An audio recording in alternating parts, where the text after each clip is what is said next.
Public roads, private leases, and dangerous assumptions.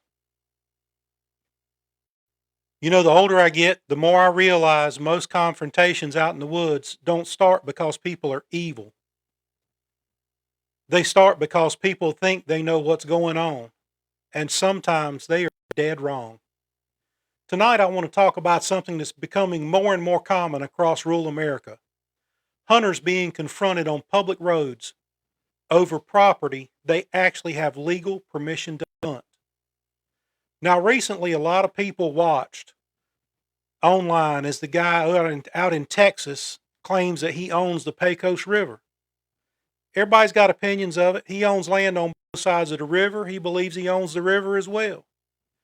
He was arrested recently because he came out and confronted fishermen with a shotgun. Everybody's got opinions on it. Some people immediately took sides on this. Some blame the fisherman. Some blame the guy that claimed to own the river. It's been pretty much as long as I can remember that navigable streams are public property. It doesn't matter who owns the property on either side of it. Texas will figure that out, I guess. But underneath all that noise is a bigger issue: how fast assumptions can escalate in the outdoors. And I want to tell you something. This isn't just something I talk about online. I've personally dealt with it myself. A while back, I was leaving a property that I had leased. I had a legal lease, paid money, the whole 9 yards. Not suspected leased, not a kind of leased, but an actual lease. And I was leaving the property when I was confronted and had the road blocked in front of me. Well, I recorded it, so I can, how about I just show it to you? Sure that y'all unblocked my mama so she can get out? I didn't have your mama blocked. No, not you. Your mama had me blocked.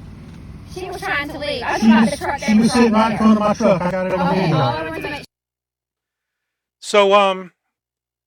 So I was accused of blocking her mama in, and she said that I wouldn't let her mama leave. Her mama was trying to leave, that type of stuff.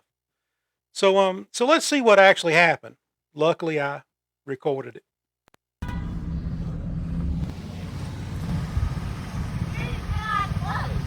I'm on the right side of the road where we drive at. I'm not blocking you. I'm on my side of the road, man. Did it look like I was blocking her? I was in the right lane of travel, stopped because she was sitting in the middle of the road. Do you need to see it again just to make sure? You want to look at that one more time? Just to make sure? You're looking through my windshield. Now I've put the phone out the window. I'm on the right side of the road where we drive at. I'm not blocking you. I'm on my side of the road, man. I was as far to the right as I could get because there was a ditch right next to my tires I couldn't get over anymore. So her daughter got out of the vehicle and walked up to my truck and walked right up to my truck window. Which property you saying I'm about? sorry, can you get that out of my face or I'm not talking to you? You're at my truck. I'm on the state road where I have legal right to be. And Now, something you need to understand: this lady had just told me that somebody else had gotten out of their vehicle and walked up to her, and that it scared her. And it scared her so bad that she got out of her truck. She got out of her truck and walked over to talk to me. So the interesting thing about it is I had lease in hand for the property. I had legal right to be there, and I was on a public road, which they had blocked, and then tried to gaslight me and say that I was the one that blocked the road.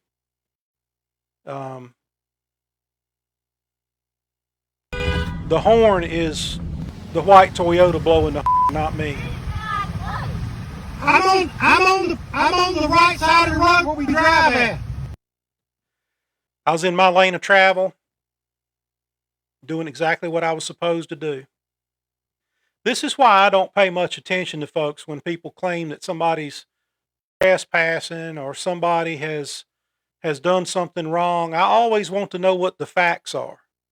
Because to hear these people tell it, and they told it to the sheriff's department, to hear them tell it, man, we had done all kinds of terrible things to these people until they saw the video.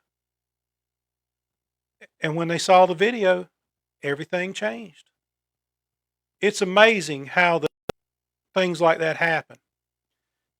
So I had the lease. Neither one of the people involved here, the woman driving the truck or the passenger, neither one owned the property. Neither one had it leased. Neither one controlled it. But somehow I became the one being confronted. And this is where situations start getting dangerous. Because once emotions take over, facts stop mattering. In the video, the woman says she felt threatened because somebody got out of the truck and approached her vehicle. Keep in mind, her vehicle was sitting in the middle of the road blocking people so they couldn't leave. The middle of a public road. But listen carefully. I'm not saying people should not protect their property. They absolutely should. But you need to understand how you can do it legally. And before you go and confront somebody, and before you start putting up roadblocks, which is illegal by the way, and before tempers start rising, you better make sure you know the facts. Because assumptions out in the country can get people hurt. One thing social media has done is convince people that every clip tells the whole story. It doesn't. A 30-second video rarely explains property lines, leases, permissions, public right-of-ways, or who actually has legal authority to go somewhere or be somewhere. I've seen people online complaining about trucks coming through, cutting the power line, trimming the trees on the power line, and saying these people are trespassing. No, they have an easement. They have a power line easement to go in there and do that. They don't need your permission. And if you're hunting, so be it. Their business is cutting trees. You're doing a hobby, they're working. That's not trespassing. You got no reason to run them off. But the scary part, most people online don't care. They pick a side based on emotion. And that's why I tell people documentation matters, video matters, and understanding the law matters. This instance I just showed you, I showed you a couple of small clips of the video. I've got the whole video. I watched it with a deputy and he just kind of shook his head and told me to have a good day. But, understanding the law matters. If I hadn't had the video, what would have happened? It'd have been my word against theirs and, two scared ladies. Now, in my situation, everything stayed verbal. I convinced them that they could just drive away, and that's what they did. But imagine how quickly situations like this can escalate if the wrong person loses their temper, especially out in isolated rural areas where emotions are already running high. That's why hunters, landowners, and the public need to understand something important.